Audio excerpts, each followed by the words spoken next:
Halo guys, kembali lagi dengan saya Kali Masada dari Akademi Kripto. Di video kali ini kita akan membahas mengenai investment options atau opsi-opsi aset investasi. Emang ya, nama kita di sini adalah Akademi Kripto, tapi kita juga tidak anti ya, ingat ya, dengan berbagai investment opportunity yang lain atau aset-aset lain yang memang bisa dijadikan sebagai suatu instrumen investasi, alternatif investasi. Karena kita semua sebagai manusia, sebagai makhluk ekonomi, musuhnya ini hanyalah satu, yaitu adalah inflasi.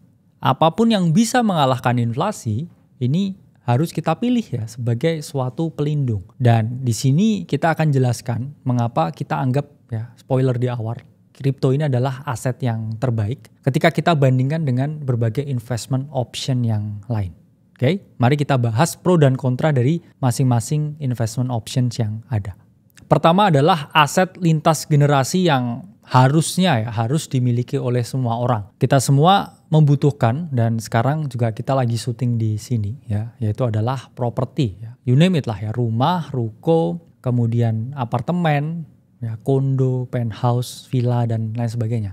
Apapun untuk kita tinggal ya, properti, gedung, itu merupakan aset lintas generasi yang mana hampir semua orang butuh dan pasti butuh ya. Alasan industri properti ini booming yaitu adalah pada tahun 40-an, 50-an ini terjadi pembangunan properti yang besar-besaran. Karena apa? Karena setelah Perang Dunia yang kedua pada saat itu kita melihat berbagai gedung ya, aset-aset properti ini hancur ya, berkeping-keping, berserakan. Sehingga properti menjadi ya aset utama yang digadang-gadang ya, yang dibangun oleh pemerintah. Jadi pemerintah sangat suportif dengan berbagai aset properti karena dunia ya, negara ini sedang membangun pasca Perang Dunia Kedua. Itulah mengapa kalau kita bilang ya, mereka para konglomerat ini adalah mereka yang berinvestasi sangat berat ya di properti pada tahun 50-an ya, setelah kemerdekaan Indonesia. Memang saat itu ya properti pasti nggak semahal sekarang karena harganya sangat murah sekali ya, dulu belum ada inflasi ya, dengan berbagai kebutuhan yang berbeda ya. Jumlah penduduk juga tidak sebanyak sekarang. Itulah mengapa harga properti dulu sangatlah murah ya di tahun 50-an ya, mungkin hampir gratis ya dibandingkan dengan yang ada sekarang. Bayangkan ya, sekarang kita milenial dan juga Gen Z harus menabung, harus saving, harus KPR dengan berbagai skema yang ada untuk akhirnya bisa membeli yang namanya properti ini.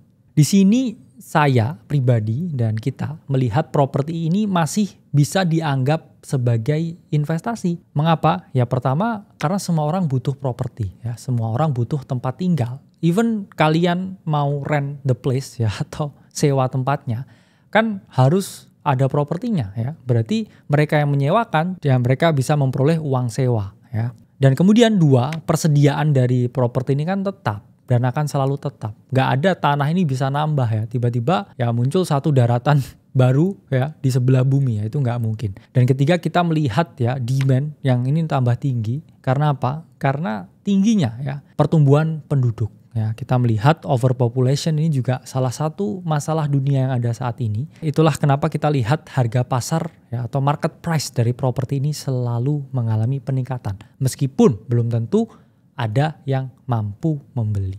Kalau kita melihat dari segi pro ya, properti ini harga itu akan selalu meningkat ya, karena demand-nya tinggi, persediaannya tetap, dan kemudian aset properti ini bisa dijadikan kolateral atau jaminan ketika kita mau meminta ya persetujuan loan dari bank. Dan ketiga kita juga bisa memperoleh passive income dengan merentalkan properti yang kita miliki. Namun ada sisi kontranya, satu terkait dengan likuiditas ya, kita nggak bisa jual rumah kita, apartemen kita hari ini 2 jam lagi ya, itu sangat sulit ya, berbeda dengan aset-aset yang lain. Dan kemudian ya kita mengetahui harga ini ya relatif mahal sehingga tidak liquid. Jadi tidak liquid karena mahal menjadi tidak liquid. Itu adalah kontra dari properti. Nah, aset selanjutnya akan kita bahas ini adalah saham. Ya, sejarahnya saham ini mulai diperdagangkan pada abad ke-16 di Eropa. Ya, ada kongsi perdagangan dan juga pendanaan ya, berbagai kebutuhan masyarakat Eropa ya pada saat itu, hingga akhirnya terus berkembang di berbagai negara lain. Kebutuhan akan capital market dan juga dana ya, atas pihak yang membutuhkan dana ya, dengan pihak yang kelebihan dana. Ini akhirnya mendorong ya kapitalisasi dari industri capital market ini terus berkembang. Sehingga akhirnya di tahun 1792 ini lahirlah New York Stock Exchange ya, pertama kali di US. Dan kita tahu di tahun 1912 lahirlah Bursa Efek Jakarta yang sekarang menjadi Bursa Efek Indonesia. Itulah tempat perdagangan saham di Indonesia atau bursa yang mengatur perdagangan saham di Indonesia. Banyak pihak ya yang selalu beranggapan kalau investasi ya, terutama di indeks-indeks saham yang besar, itu hampir bisa dipastikan 100% untung ya. Karena apa? Ya, karena kalau kita lihat ya dari berbagai data yang ada, ya ini SPX ya, indeks terbesar di US stock market. Ini selalu quotes on quotes ya, mirror dengan money supply yang ada. Jadi kalau kita di sini ya, global M2 money supply dengan S&P 500 ini chartnya bukan hanya identikal, tapi saya bilang kembar siam. Itu artinya apa? Hampir semua ya uang yang beredar ya ini selalu akhirnya masuk ke dalam saham ya, terutama indeks saham besar. Bahkan ya ini kita kalau melihat ya SPX ini selalu mengalami kenaikan ya, tidak peduli ya bagaimana keadaan inflasi, tingkat pengangguran atau berbagai alat ukur ekonomi yang lain. Jadi hampir bisa dipastikan ya quotes on quotes kalau kita ini belinya ya indeks saham. Seperti S&P ya, kalau di Indonesia ada IHSG, ini hampir selalu mengalami kenaikan. Ya, kenapa? Ya mungkin kadang ada koreksi ya, 1-2 bulan koreksi, itu wajar. Itu adalah market ya, itu adalah sistem ya di market.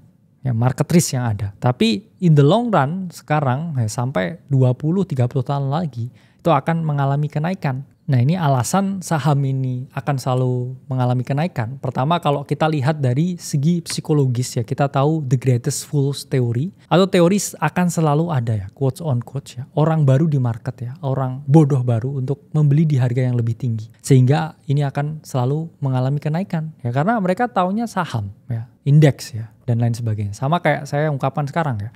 Oh ini indeks akan selalu naik ya. Kamu dengar informasi ini, bilang ke mamamu, mau bilang ke papamu, oh saham itu akan selalu naik. Sehingga orang-orang baru ini membeli dan ini akan terus mengalami kenaikan. Dan kedua, kalau kita lihat dari monetary policy, akan selalu ada uang yang baru yang beredar. Kenapa? Karena udah tidak ada lagi gold standard. Udah tidak ada lagi ya standar emas yang mengungkapkan bahwa oke, jumlah sekian ya kita harus batasi peredaran uang yang ada.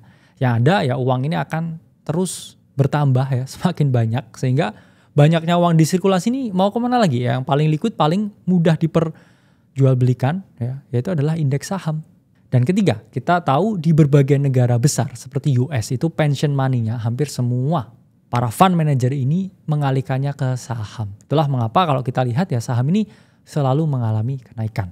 Meskipun demikian ya selalu ada pro dan kontra. Ya, dari segi pro ya, kita hampir bisa memastikan ya safety moderate gains ya dengan saham ya, kenaikan yang terus menerus ya meskipun tidak relatif ya quotes on quotes besar.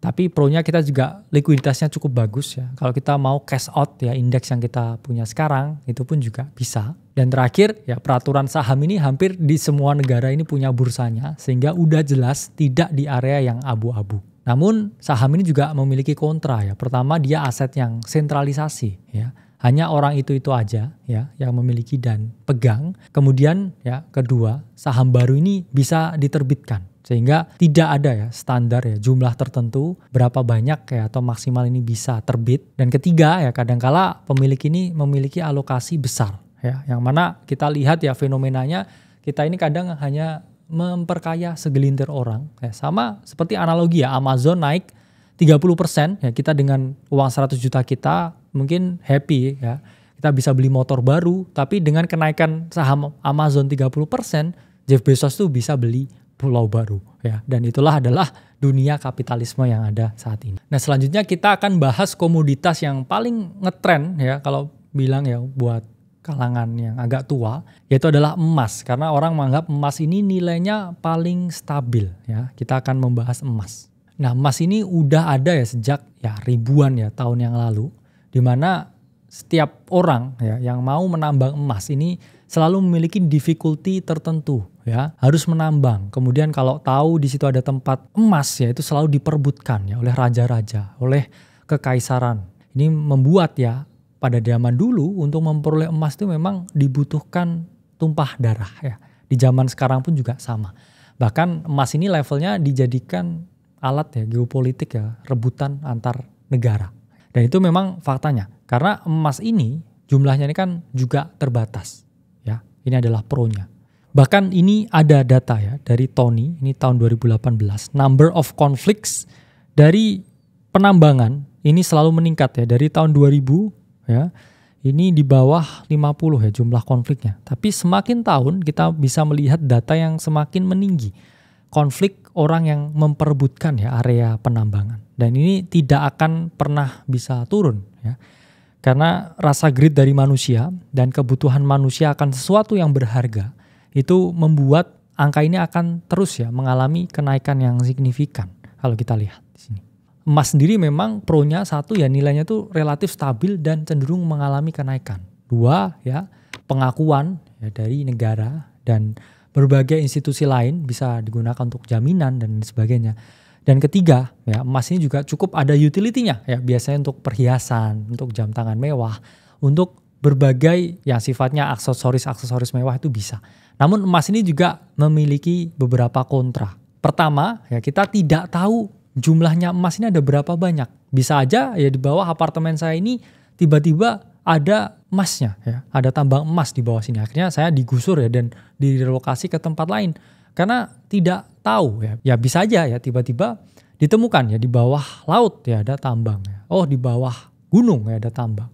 Itu sangat mungkin terjadi. Dan kontra yang kedua, emas ini kan relatif berat ya. 1 kilogram emas ya itu juga ya kita tahu ya sangat sulit ya untuk dipindahkan. Selalu ada izin tertentu untuk memindahkan. Jadi memang ya tidak semudah itu ya untuk dijadikan suatu alat tukar. Itu untuk emas. Nah selanjutnya kita akan bahas emas digital. Tak lain tak bukan adalah kripto, bitcoin, dan berbagai aset-aset digital lain. Terutama yang di realm of cryptocurrency. Jadi ini kenapa ya kita bullish ya terhadap crypto in general. Karena ya secara pro, crypto ini adalah part of revolution, part of decentralized. Nah kenapa kita pro dengan crypto? Ya pertama crypto ini adalah aset yang terdesentralisasi. Artinya kontrolnya ini yang pegang juga kita sendiri.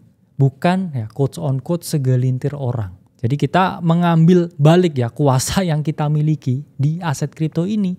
Itu berbeda dengan aset-aset sebelumnya ya. Saya bilang ya quotes on quotes tersentral.